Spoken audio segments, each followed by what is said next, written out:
Bonjour à tous et bienvenue dans ma cuisine autour du monde.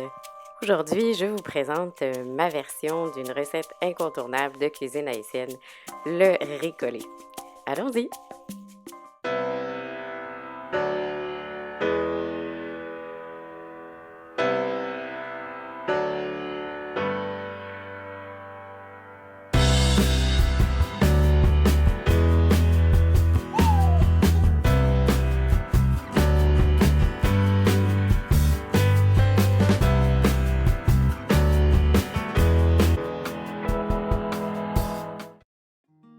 Alors ça vous prend une grande cocotte ou une poêle anti-adhésive avec un couvercle à laquelle vous allez ajouter 2 cuillères à soupe d'huile de noix de coco.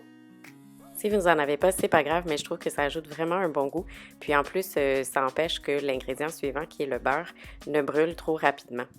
Ceci dit, moi, j'ai choisi la combinaison huile de coco et beurre, mais c'est vraiment à votre goût. Vous pouvez prendre ce que vous avez sous la main, margarine, huile, peu importe.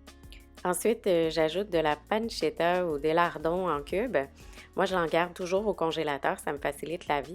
Au début, j'ai appris à faire cette recette-là avec du lard salé, mais franchement, si je peux m'éviter de devoir en couper, ça m'arrange. Laissez dorer légèrement et comme ça aussi, le gras va sortir. Ça donne une belle couleur. Ensuite, on ajoute 2 cuillères à soupe d'épices. Là, ça fait beaucoup de fumée parce que le gras est bien chaud, puis l'épice est congelé. J'en garde toujours des cubes que j'avais préalablement mis dans un bac à glace. Vous allez pouvoir voir d'ailleurs la recette dans la description ci-dessous. Encore une fois, c'est pour me faciliter la vie. Encore une autre étape qui me facilite la vie, j'utilise des haricots en conserve. J'aime pas les haricots rouges, je prends des haricots roses borlotti, je crois que ça s'appelle, et puis je garde le liquide. C'est sûr que c'est pas le même résultat que si on fait cuire ses pois soi-même, mais franchement, qui a le temps pour faire ça? En tout cas, pas moi. Alors, j'ai aussi ensuite assaisonné avec du clou de girofle en poudre. Bon, c'est sûr que vous pouvez prendre idéalement un piment piqué de quelques clous de girofle, mais comme mes enfants en mangent, je voulais vraiment pas que ça soit piquant. Ceci dit, je préfère aussi en poudre parce que quand on les ajoute entiers, il faut aller les chercher après, sinon on les croque, c'est pas super agréable. Donc, je préfère comme ça. Ensuite, quand les pois sont bien ramollis, je les écrase avec le dos de la cuillère. Vous pouvez aussi utiliser un pilon à patates. Je trouve que ça permet aux haricots de frire un peu mieux, puis je sais pas, ça les caramélise un peu plus. J'aime vraiment faire ça. Vous ajoutez ensuite un cube de bouillon au choix. Bon, c'est sûr que si vous voulez que la recette soit végane, vous pouvez, vous mettez pas le lard salé et puis vous utilisez un bouillon de légumes, ça va être 100% végane. Ensuite, j'ajoute mon riz que je vais faire revenir dans le gras. Je l'ai bien lavé et surtout laissé sécher dans la passoire. C'est une étape vraiment importante si on ne veut pas que justement on ait des problèmes avec les quantités d'eau versus riz, etc. Je vois des gens utiliser des cuillères, des trucs. Moi, je trouve que c'est trop difficile à évaluer. Ma technique vous assure un résultat parfait à chaque fois.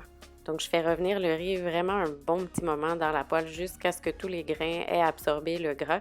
Et c'est ce qui vous assure la cuisson parfaite par la suite parce que c'est déjà presque pré-cuit dans la poêle. Donc, on ajoute le liquide de la conserve et une conserve et demie d'eau, tout simplement. Ce qu'on cherche ici au niveau de l'eau, c'est qu'elle recouvre à peine le dessus du riz pour qu'on ne voit plus le riz. C'est tout.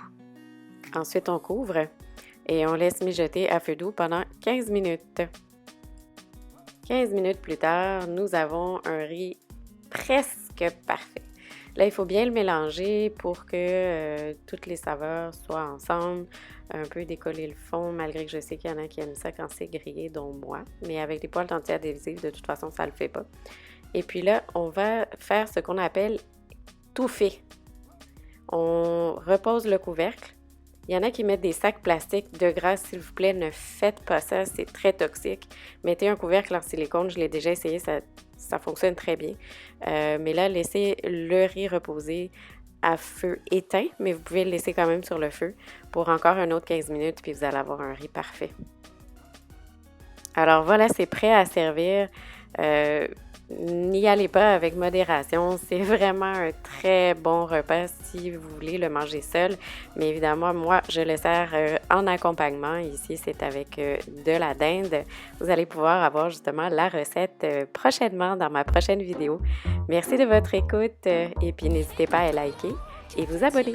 À la prochaine fois pour plus d'idées recettes et découvertes dans ma cuisine autour du monde.